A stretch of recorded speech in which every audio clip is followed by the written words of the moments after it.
അല്ലാഹു സുബ്ഹാനഹു വ തആല ഒരു മര്യാദ പഠിപ്പിക്കണം. എന്താണ്? വലാ തഖൂലന്ന ലിശൈഇൻ ഇന്നി ഫാഇലുൻ ദാലിക ഗദ. നിങ്ങൾ ആരും തന്നെ നാളെ ഞാനൊരു കാര്യം ചെയ്യുന്ന ഉറപ്പിച്ച് പറയരുത്. ഇല്ലാ അൻ യശാ അല്ലാഹ്, അള്ളാഹു ഉദ്ദേശിച്ചെങ്കിൽ ഒഴികെ എന്ന് പറഞ്ഞുകൊണ്ടല്ലാതെ. എന്ന് പറഞ്ഞാൽ ഇൻഷാ അല്ലാഹ് എന്ന് പറയാതെ നിങ്ങളിൽ ഒരാളും ഒരു കാര്യം ഞാൻ പിന്നെ ചെയ്യും, ഭാവിയിൽ ചെയ്യുമെന്ന് പറയരുത്. പറയുമ്പോൾ എന്ത് പറയണം? ഇൻഷാ അല്ലാഹ്. ഈ ആയത്ത് അവതരിപ്പിക്കപ്പെടാനുള്ള പശ്ചാത്തലം, നബി സല്ലല്ലാഹു അലൈഹി വസല്ലമയോട് യഹൂദരും മറ്റും ചില ചോദ്യങ്ങൾ ചോദിച്ചു. അതിലൊന്ന് അസ്ഹാബുൽ കഹ്ഫിനെ കുറിച്ചാണ്. അസ്ഹാബുൽ കഹ്ഫ് അവരെക്കുറിച്ച് പറഞ്ഞു തരണം എന്ന് പറഞ്ഞു. അതേപോലെ തന്നെ ദുൽഖർനൈൻ ആരാണ് പറഞ്ഞു കൊടുക്കാൻ പറഞ്ഞു. ഇങ്ങനെ ചില അത്ഭുതകരമായ കാര്യങ്ങളെക്കുറിച്ച് നബിയോട് ചോദിച്ചപ്പോൾ നബി സല്ലല്ലാഹു അലൈഹി വസല്ലം പറഞ്ഞു നാളെ പറഞ്ഞു തരാമെന്ന് പറഞ്ഞു. ഇൻഷാ അല്ലാഹ് എന്ന് പറഞ്ഞില്ല. കാരണം നബിയുടെ മനസ്സിലൊരു പ്രതീക്ഷയുണ്ട്, അങ്ങനെ ചോദിച്ചാൽ എനിക്ക് വഹി ലഭിക്കും. അതുകൊണ്ട് നബി സല്ലല്ലാഹു അലൈഹി വസല്ലം ഇൻഷാ അല്ലാഹ് എന്ന് പറഞ്ഞില്ല. പിന്നെയോ ഞാൻ നാളെ പറഞ്ഞു തരാമെന്ന് പറഞ്ഞു ഈ കാര്യങ്ങളെക്കുറിച്ച്.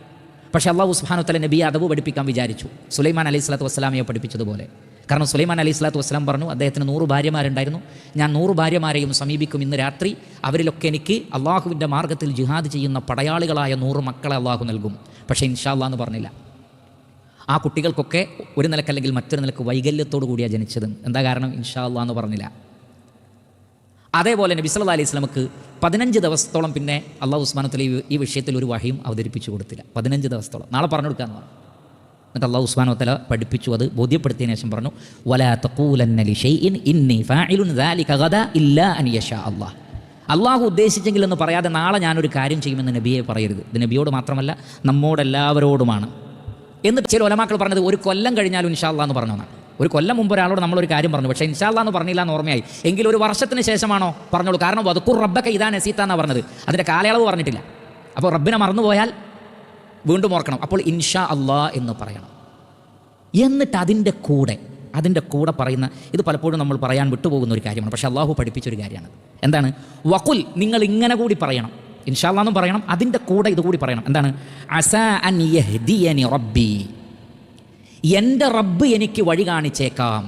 എൻ്റെ റബ്ബ് എനിക്ക് വഴി കാണിച്ചേക്കാം. അസാ റബ്ബി അസാ അൻ യഹ്ദിയനി റബ്ബി, അസാ അൻ യഹ്ദിയനി റബ്ബി, എൻ്റെ റബ്ബ് എനിക്ക് വഴി കാണിച്ചു തന്നേക്കാം. ലി അഖറബ മിൻ ഹാദാ, ഇതിനേക്കാൾ കൂടുതൽ അടുത്തത് ഏതിലേക്ക്? റശദൻ, സത്യത്തിലേക്ക്, അല്ലെങ്കിൽ സന്മാർഗത്തിലേക്ക് ഇതിനേക്കാൾ അടുത്തത് അള്ളാഹു എനിക്ക് കാണിച്ചു തന്നേക്കാം എന്ന് പറഞ്ഞാൽ നമ്മളൊരു കാര്യം ചെയ്യാമെന്ന് പറഞ്ഞാൽ ഇൻഷാ അല്ലാഹ് എന്ന് പറയാൻ വിട്ടുപോയി. ശേഷം നമ്മൾ ഇൻഷാ അല്ലാഹ് എന്ന് പറയുന്നത് മാത്രമല്ല, നമ്മൾ നേരത്തെ പറഞ്ഞ വിഷയം എന്താണോ അതിനേക്കാൾ ഖൈറായത് റബ്ബ് എനിക്കും നിങ്ങൾക്കും തന്നേക്കാം എന്നുള്ള നിലക്കുള്ള ഒരു ദുആ. നമ്മളൊരു തീരുമാനം എടുക്കും ഇന്ന്, പക്ഷേ ഇൻഷാ അല്ലാഹ് എന്ന് പറയാം. ശേഷം ഈ തീരുമാനത്തെക്കാൾ നല്ലൊരു തീരുമാനം പിറ്റേന്ന് നമുക്ക് ലഭിച്ചേക്കാം. ചിലപ്പോൾ അതിൻ്റെയും പിറ്റേന്ന് അതിനേക്കാൾ നല്ലതിലേക്ക് ഒന്നിലേക്ക് അള്ളാഹു എത്തിച്ചേക്കാം. റഹ്മാനായ റബ്ബ് ആ നിലക്ക് കാരുണ്യവാനാണ്, ആ നിലക്ക് പ്രവർത്തിക്കുന്നവനാണ്.